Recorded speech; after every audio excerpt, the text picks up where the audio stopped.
2022년 5월 5일 목요일 천안광성교회 새벽기도회 시작하겠습니다. 찬송가 295장 찬양하겠습니다. 큰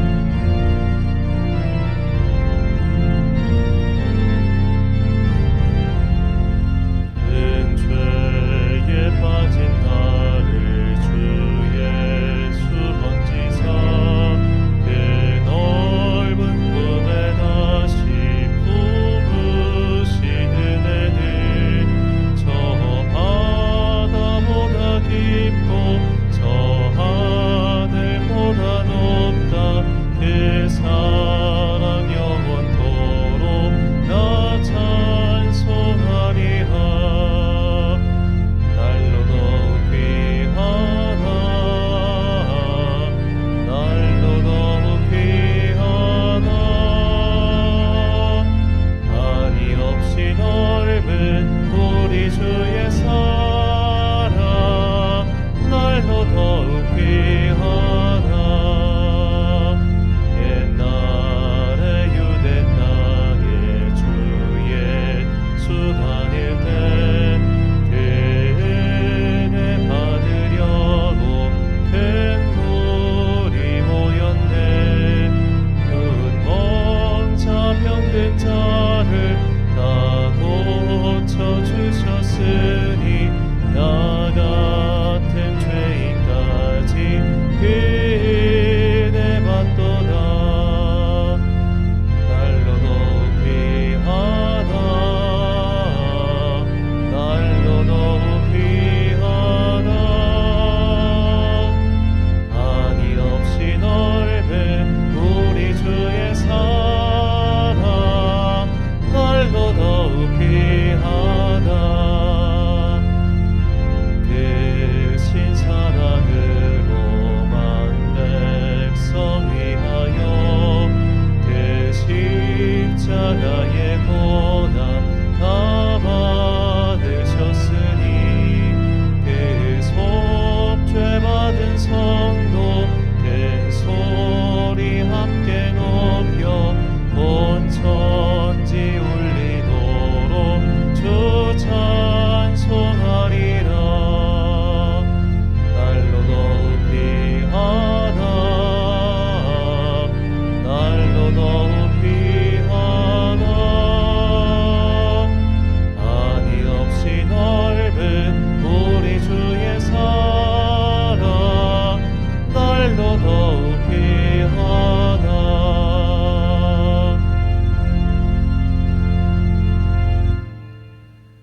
오늘 우리에게 주신 하나님의 말씀 빌레몬서 1장 1절부터 25절까지 말씀입니다. 빌레몬서 1장 1절부터 25절까지 말씀. 이제 봉독하겠습니다. 하나님의 말씀 경청하십시오. 그리스도 예수 때문에 감옥에 갇힌 나 바울과 형제 디모데가 우리의 사랑하는 동역자 빌레몬과 자매 아비아와 우리의 전우인 아키뽀와 그대의 집에 모이는 교회에 이 편지를 씁니다. 하나님 우리 아버지와 주 예수 그리스도께서 내려주시는 은혜와 평화가 여러분에게 있기를 빕니다. 나는 기도할 때마다 그대를 기억하면서 언제나 나의 하나님께 감사를 드립니다. 나는 주 예수에 대한 그대의 믿음과 모든 성도에 대한 그대의 사랑에 관하여 듣고 있습니다. 그대의 믿음의 사귐이 더욱 깊어져서 우리 안에 있는 모든 선한 일을 그대가 깨달아 그리스도께 이르게 되기를 나는 기도합니다. 형제여, 나는 그대의 사랑으로 큰 기쁨과 위로를 받았습니다. 성도들이 그대로 말미암아 마음의 생기를 얻었습니다. 그러므로 그리스도 안에서 나는 그대가 마땅히 해야 할 일을 아주 담대하게 명령할 수도 있지만 우리 사이의 사랑 때문에 오히려 그대에게 간청을 하려고 합니다. 나 바울은 이렇게 나이를 많이 먹은 사람이요 이제는 그리스도를 전하는 일로 또한 갇힌 몸입니다. 내가 갇혀있는 동안에 얻은 아들 오네시모를 두고 그대에게 간청합니다. 그가 전에는 그대에게 쓸모없는 사람이었으나 이제는 그대와 나에게 쓸모있는 사람이 되었습니다. 나는 그를 그대에게 돌려보냅니다. 그는 바로 내 마음입니다. 나는 그를 내 곁에 두고 내가 복음을 위하여 갇혀있는 동안에 그대를 대신해서 나에게 시중들게 하고 싶었으나 그대의 승낙이 없이는 아무것도 하고 싶지 않았습니다. 나는 그대가 선한 일을 마지못해서 하지 않고 자진해서 하기를 원하기 때문입니다. 그가 잠시 동안 그대를 떠난 것은 아마 그대로 하여금 영원히 그를 데리고 있게 하려는 것이었는지도 모릅니다. 이제부터는 그는 종으로서가 아니라 종 이상으로 곧 사랑받는 형제로 그대의 곁에 있을 것입니다. 특히 그가 나에게 그러하다면 그대에게는 육신으로나 주님 안에서나 더욱 그러하지 않겠습니까? 그러므로 그대가 나를 동지로 생각하면 나를 맞이하듯이 그를 맞아 주십시오. 그가 그대에게 잘못한 것이 있거나 빚진 것이 있거든 그것을 내 앞으로 달아놓아 주십시오. 나 바울이 친필로 이것을 씁니다. 내가 그것을 갚아주겠습니다. 그대가 오늘의 그대가 된 것이 나에게 빚진 것이라는 사실을 나는 굳이 말하지 않겠습니다. 형제여, 나는 주님 안에서 그대의 호의를 바랍니다. 그리스도 안에서 나의 마음에 생기를 넣어 주십시오. 나는 그대의 순종을 확신하며 이 글을 씁니다. 나는 그대가 내가 말한 것 이상으로 해 주리라는 것을 압니다. 그리고 나를 위하여 숙소를 마련해 주십시오. 여러분의 기도로 내가 여러분에게 갈 수 있기를 바랍니다. 그리스도 예수 안에서 나와 함께 갇힌 에바브라가 그대에게 문안합니다. 나의 동역자인 마가와 아리스다고와 데마와 누가도 문안합니다. 주 예수 그리스도의 은혜가 여러분의 영과 함께하기를 빕니다. 아멘. 우리는 알 수 없다란 제목으로 하나님의 말씀 선포합니다. 세상에 어떤 조직이든 간에 조직이 생기면 그 조직에서 명령을 내리는 윗사람이 있고 그 명령을 수행하는 아랫사람이 있습니다. 이것은 어느 조직이든 간에 조직이 원활하게 돌아가기 위한 일종의 체계라고 볼 수 있습니다. 이런 체계가 가장 구체적이고 뚜렷하게 세워진 것이 바로 군대죠. 군대의 운영의 근간은 상명하복, 위에서는 명령하고 밑에서는 따르는 것이 핵심입니다. 군대가 상명하복의 조직이 된 이유는 때로는 누군가의 생명을 희생해서라도 전체의 승리를 담보할 수 있다면 그들의 희생이 불가피하게 필요하기 때문입니다. 지휘관은 어쩔 수 없이 부하에게 생명을 바치라는 요구를 할 수도 있을 것이고 또 부하는 자신이 군인으로서 그 명령에 순종해야만 전체의 승리를 가져올 수 있기 때문이죠. 그래서 생명을 걸고 싸우는 직업이기 때문에 군대에서는 상명하복이 중요한 겁니다. 그런데 이것을 종종 착각하는 이들이 있습니다. 어디까지나 상명하복이라고 하는 것은 조직의 승리를 위해서이지 그 개인의 영달이나 혹은 내가 그보다 못한 존재이기 때문이 아닙니다. 즉 윗사람이 아랫사람보다 인격적으로 낮거나 혹은 인간의 종으로서 격이 높기 때문에 그는 명령을 내리고 나는 따르는 것이 아니라 어디까지나 기능으로서 그것을 할 뿐이라는 것이죠. 신분제가 폐지된 현대에도 이런 일을 있을진데 수천 년 전에는 더 말할 것도 없겠죠. 수천 년 전의 사람들은 인간의 격을 나누고 나는 높이 있는 격이니 너는 내 말을 따르고 너는 낮은 격이니 무조건 내 말을 순종해야 된다. 이런 것들이 분명히 있었습니다. 이런 사회를 우리는 신분제 사회라고 부르죠. 바울이 살았던 로마 시대는 철저한 신분제 사회였습니다. 최상위 신분이었던 파트리키의 경우 자신의 몸속에 신의 피가 흐르고 있다고 생각했습니다. 그리고 하층민의 경우는 거의 물건으로 취급받았죠. 하층민 중에 노예는 정말 말 그대로 가축과 동일한 취급을 받았습니다. 그들은 기원 후 2세기, 정확히는 160년경까지는 결혼조차 금지당했습니다. 그들은 주인의 소유물이었기 때문에 기본권이라는 개념조차도 없었죠. 자, 밟으면 꿈틀거린다는 말처럼 결국 로마에서도 노예들의 반란이 일어났습니다. 유명한 스파르타쿠스의 반란이 기원전 예수님 태어나시기 한 100년 전쯤 일어났죠. 노예 검투사로 이루어진 일련의 집단이 반란을 일으켰고 반란에 많은 노예들이 동참했습니다. 이대로는 못 살겠다라는 겁니다. 어느샌가 1만 명에 이르는 집단이 되었고 결국 로마 정규군이 투입되어 그때야 반란이 진압되었습니다. 이때 전쟁에서 패배한 이들은 그리고 살아남은 이들은 모두 십자가형에 박혀서 죽었습니다. 기록에 따르면 수십 킬로에 달하는 거리에 십자가가 빼곡히 세워져서 그곳에 본보기로서 처형을 당했다고 합니다. 이런 사회적 분위기에서 주인의 집에서 도망친 노예의 말로는 그야말로 죽음이었습니다. 조선시대에도 도박 노비를 쫓는 전문직인 추노꾼 같은 이들이 있었죠. 이렇게 주인의 집에서 도망친 노예는 당연히 사형이었습니다.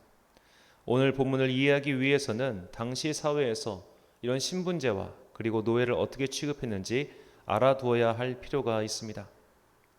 로마에서 연금 상태에 있는 바울에게 한 노예가 찾아옵니다. 그의 이름은 오네시모였습니다. 오네시모는 골로새에 살고 있던 빌레몬의 소유인 노예였습니다.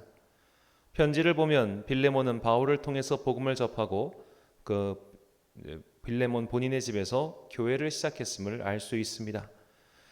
자신의 집을 개방해서 교회로 사용할 만큼 빌레몬은 신실한 그리스도인이었습니다. 그런데 그의 집에서 노예가 도망친 것입니다. 자, 우리는 바울과 같은 위대한 그리스도인도 여성에 대한 언급을 살펴볼 때 오늘날 기준으로는 눈살을 찌푸리게 만드는 것을 종종 보곤 합니다. 그만큼 우리는 시대의 자녀입니다. 시대를 완전히 뛰어넘는 성찰을 할 수 있는 인간은 없습니다. 1세기의 인간이 21세기의 사람처럼 사고하는 것은 불가능하다는 겁니다. 빌레몬은 신실한 그리스도인이었으나 그도 그 시대의 사람인지라 노예는 그저 노예로 취급했습니다.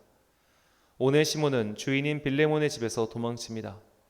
편지의 정황상 아마 오네시모가 주인에게 손해를 끼쳤거나 혹은 피해를 입혔거나 혹은 반항을 했거나 여튼 안 좋은 무언가가 있었던 것으로 보입니다.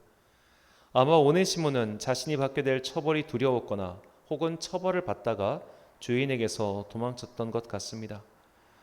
자, 여하튼 경위가 어찌 되었던 간에 이런 도망 노예의 최후는 그야말로 사형이었습니다. 일고의 여지가 없었고 변론의 권한도 없었습니다.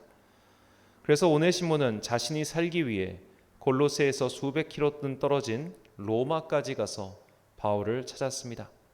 그리고 바울에게 의탁해서 바울을 도와주고 있었습니다. 바울은 오네시모가 그의 주인인 빌레몬과 관계를 회복하길 바랬습니다. 그에게 더 이상 생명의 위협 속에서 살아가는 도망 노예가 아니라 적어도 그 도망 노예의 신분, 그러니까 좀 추격에서는 벗어나기를 원했습니다. 그래서 빌레몬에게 오네시모를 다시 보내면서 그의 손에 자신의 편지를 적어 보냈습니다. 본문 8절과 9절 상반절 그리고 16절 말씀입니다. 이러므로 내가 그리스도 안에서 아주 담대하게 내게 마땅한 일로 명할 수도 있으나 도리어 사랑으로서 간구하노라. 이후로는 종과 같이 대하지 아니하고 종 이상으로 곧 사랑받는 형제로 둘 자라.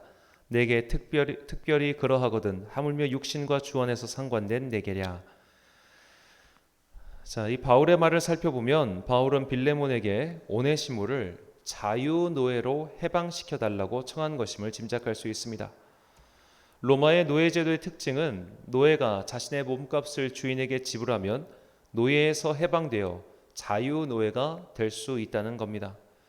그 당시 자유노예들은 일종의 전문직처럼 이런 귀족계층 혹은 주인집에서 비서로 일하는 경우가 많았습니다. 집사라고도 하죠. 지금 바울은 오네시모에게 그런 자유노예로서 해방을 주라고 권하고 있는 겁니다. 그리고 그에 따른 비용은 자신이 지불하겠다고 밝히면서 빌레몬 당신이 나에게 빚진 것을 잊지 말라고 말하죠. 본문 18절과 19절 말씀입니다. 그가 만일 내게 불의를 하였거나 내게 빚진 것이 있으면 그것을 내 앞으로 계산하라. 나 바울이 친필로 쓰노니 내가 갚으려니와 내가 이외에 내 자신이 내게 빚진 것은 내가 말하지 아니하노라. 자, 이것은 당시 통념상 인정할 수 없는 일이었습니다. 설령 바울이 대신 돈을 지불해 준다고 하더라도 도주 노예는 즉결 처분을 당해야 했습니다. 다른 노예들에게 나쁜 본보기가 될 수 있었기 때문이죠. 더구나 노예들의 반란으로 주인이 해를 입는 경우가 종종 있었기에 오네시모와 같은 도주 노예를 다른 이가 돈을 지불해 줬다는 이유로 해방시켜주면 굉장히 나쁜 선례가 되는 셈이었습니다. 이것은 아무리 빌레몬이 바울에게 빚을 졌든 그가 그리스도인은 상관이 없는 일이었습니다. 바울은 로마 시민권을 가진 사람이죠. 그는 로마인이었고 로마의 문화와 법률을 알고 있었습니다. 그리고 바울은 평소 교인들에게 국가의 권력에 순종하고 척을 지지 말 것을 강조했습니다. 그런데 지금 바울은 오네시모의 건에 대해서만큼은 사회 통념과 법을 어기면서까지 그를 용서해 달라고 주인인 빌레몬에게 청하고 있는 겁니다. 바울은 도대체 왜 그랬을까요? 이것은 바울이 사람의 인격과 그의 기능을 분리해서 생각했기 때문입니다. 바울은 노예 제도를 부정하고 모든 사람은 인격이 있으므로 같은 사람으로 대해야 한다라고 혁명적인 사상을 언급하지 않습니다. 다만 노예는 노예로서 그런 기능을 수행할 뿐이고 그의 인격은 인격대로 존중해줘야 한다고 지금 말하고 있는 것이죠. 자, 사람은 모두가 다 실수를 합니다. 혹은 큰 실수를 하기도 합니다. 오네시모가 주인에게 피해를 입히고 도주한 것은 큰 실책이었습니다. 사형을 당하는 것이 당연하게 생각하는 그런 과오였습니다.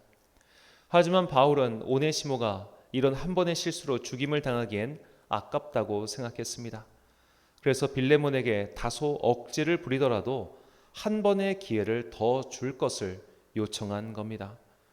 오네시모는 노예로서는 큰 실패를 했고 또 폐기되어야 했지만 그의 인격으로 볼 때는 한 번의 기회는 더 줄 수 있지 않냐고 바울은 그렇게 빌레몬에게 말하고 있는 것이죠.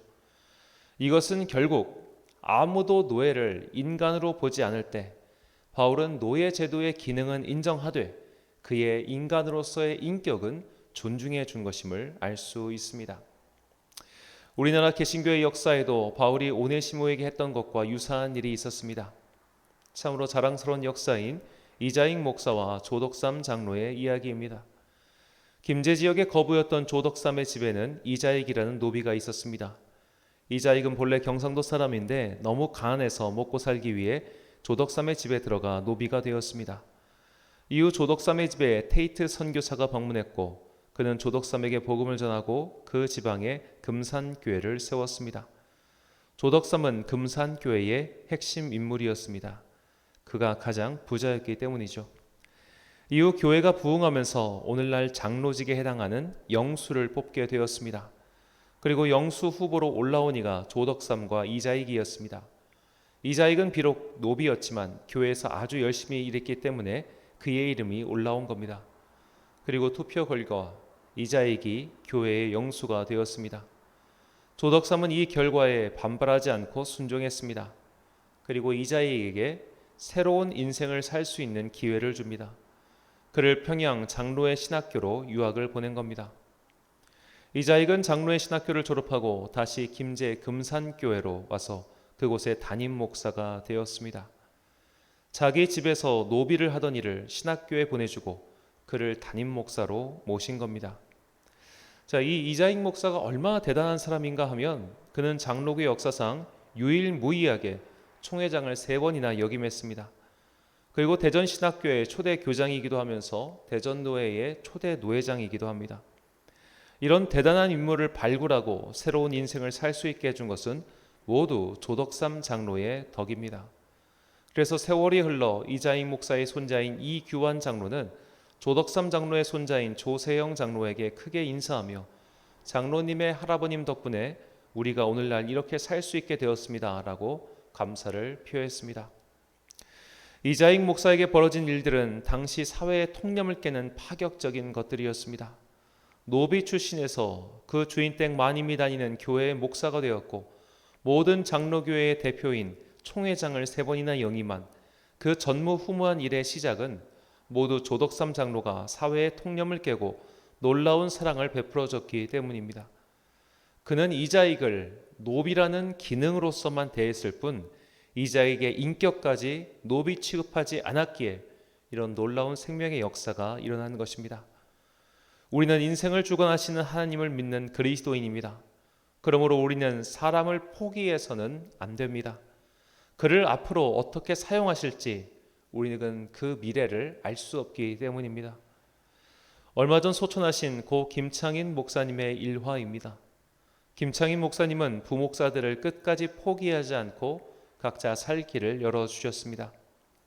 그래서 담임으로 청빙을 받지 못하는 목사들은 무려 30년 전에 10억 원을 들여 교회를 개척해 주셨습니다.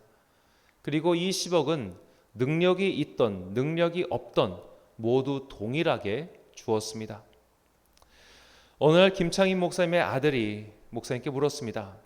아버지, 제가 봐도 그 목사님은 능력이 없는데 그런 분들에게까지 교인들의 귀한 헌금으로 개척을 해줘야 합니까? 자, 그러자 김창인 목사님이 이렇게 대답했습니다.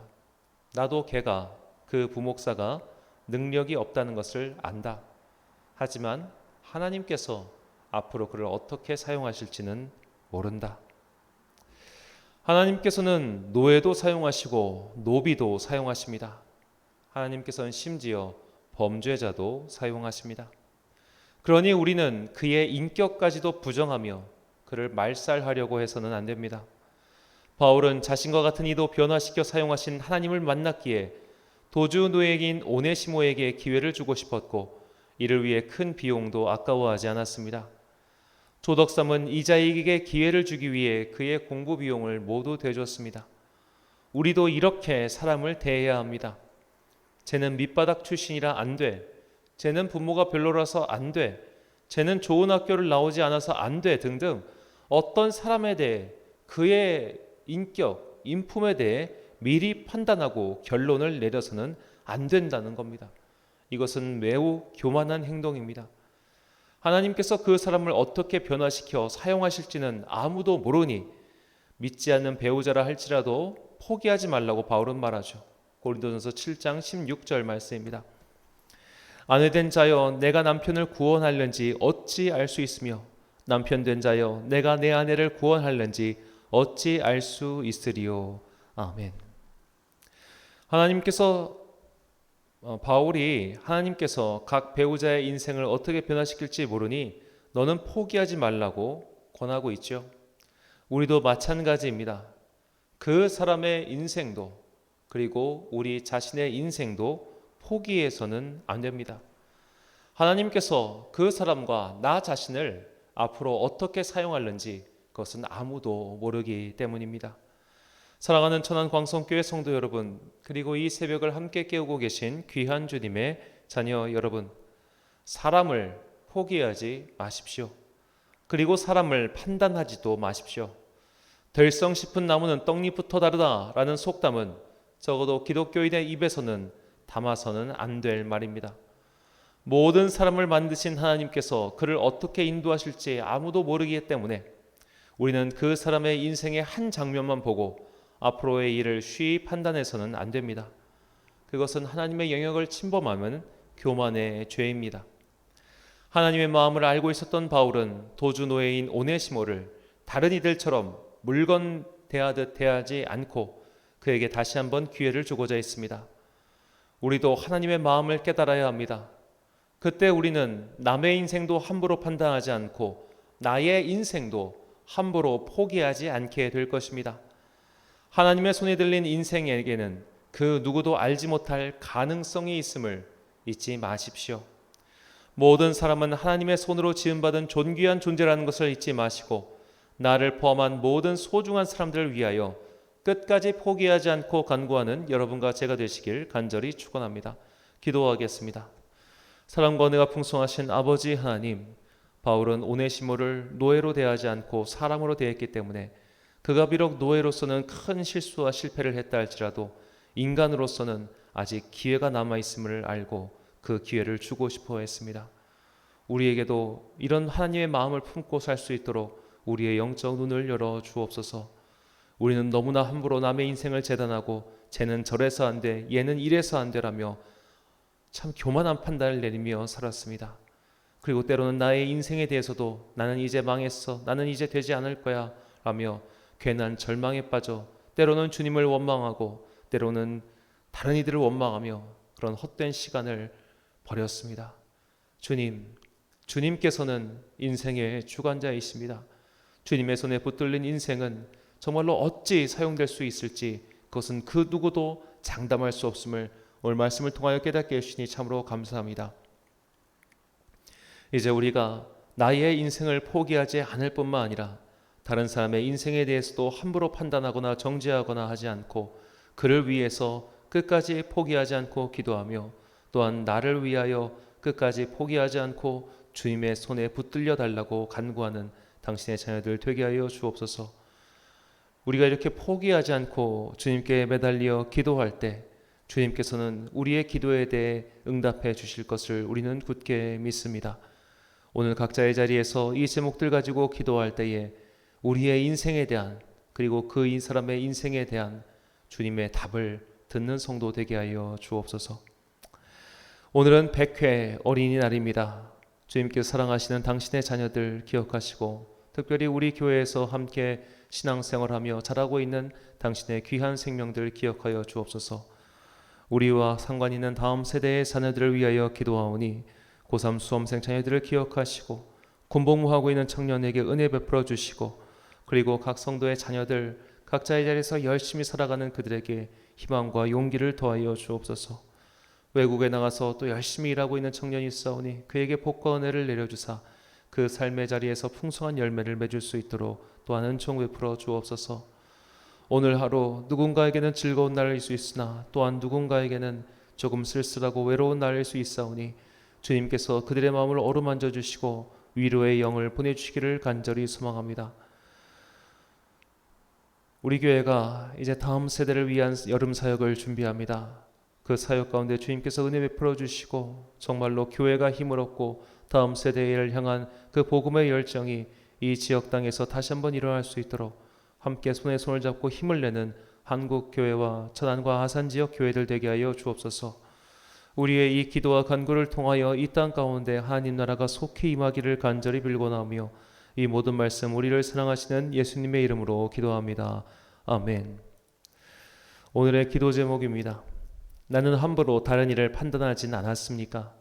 내가 범했던 다른 이를 판단했던 그런 죄들은 또한 나의 인생을 판단했던 그런 죄는 무엇입니까? 내가 범한 교만의 죄에 대해 용서를 구하십시오. 사람에 대해 포기하지 않고 기도하여 그에 대한 하나님의 답을 들으십시오. 나와 다른 이의 인생에 대해서 정말 중보기도 그리고 나의 인생에 대해서 또한 기도하시고 도대체 내 인생에 대해 하나님께서 무슨 말씀을 하시는지 오늘 기도의 자리에서 들으시기를 소망합니다.